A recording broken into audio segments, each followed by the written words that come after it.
Another response, albeit not in the same vein as Joel Embiid and the reporter, is that of Stephen A. Smith responding to Kevin Durant's comments of him being a clown.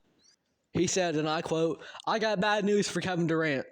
If you're expecting me to reciprocate with that kind of pettiness and childlessness, it's not going to happen. Could you stop lying, please? Who's allowed to talk about him?" End quote.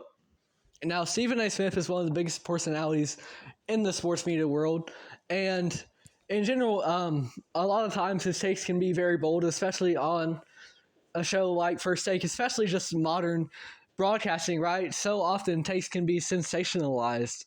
And so Stephen A., in my opinion, for the most part, when he's out there talking, he's playing the game, because ultimately headlines are what's going to draw the most attention, especially in a market dominated by social media now. It's in the same way that highlight culture can kind of affect someone's perception of a player. What gets the most clicks is what you're going to focus on. So you focus on the highlights for something, and then in the reporting world, you kind of focus on the sensational headlines. And so Stephen A. Smith always draws a lot of criticism for some of his takes. I think ultimately he is a product of the modern sports broadcasting market, and I don't think that you can realistically call him a clown for that. And you can disagree with some of his takes, because not all of us are always correct, right? And I've made a lot of dumb takes in my day. But at the end of the day, we're all just humans trying to delve into the game. And I think ultimately Stephen A. Smith is just doing the same thing.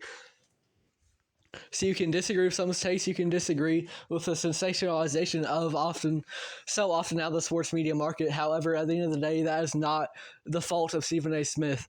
And he molded some of his takes maybe to fit the modern media sphere. However, that is not his fault. It is a result of the circumstances around him in the overall sports broadcasting world. And as a result, Stephen A. Smith, I do not believe, is a clown.